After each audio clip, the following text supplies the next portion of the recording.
This is the rhythm of the universe. It is the rhythm of life. Call it the divine rhythm if you wish.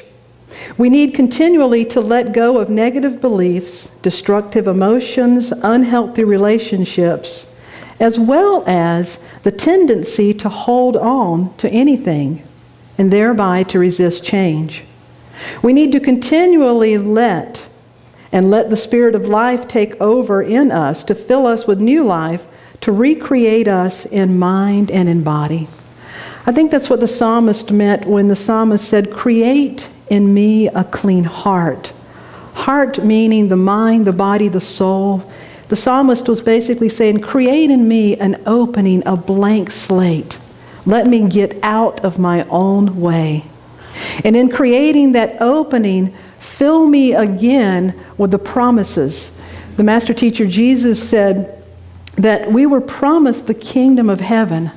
One of my favorite scriptures is, "Beloved, I wish above all things that thou wouldest prosper in all ways and be in good health, even as your soul doth prosper."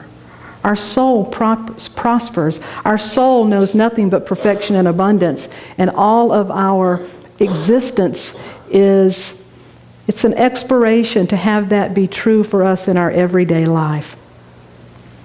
So in the burning bowl ceremony, which Unity has been using now for over 50 years, and again, some communities do a similar ceremony, and it's called the Phoenix ceremony.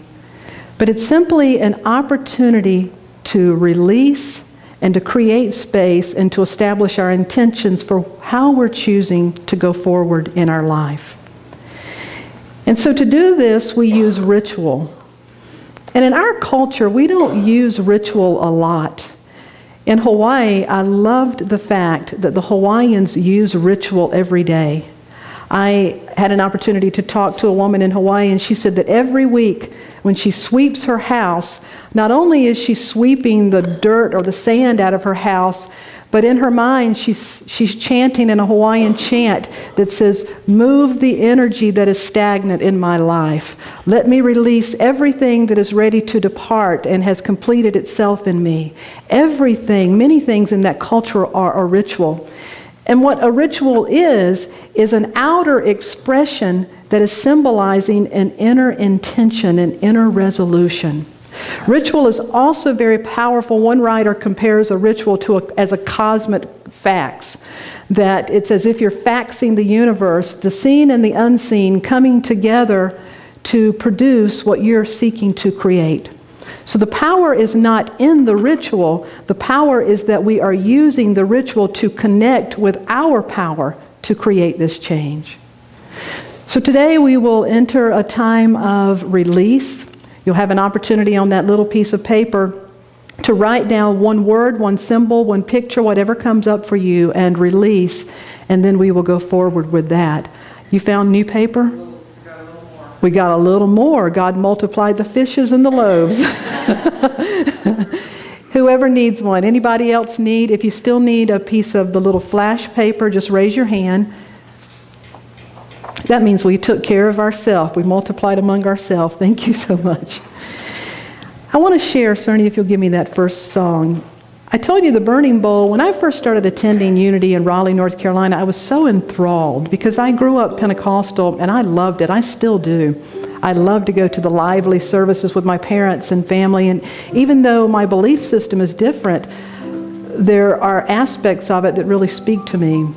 And the first time I walked into a Unity church, I had not been going to church for about 3 years, but the universe became my teacher. And so when I walked into a Unity church, I sat there like this. I could not believe I was hearing what I believed.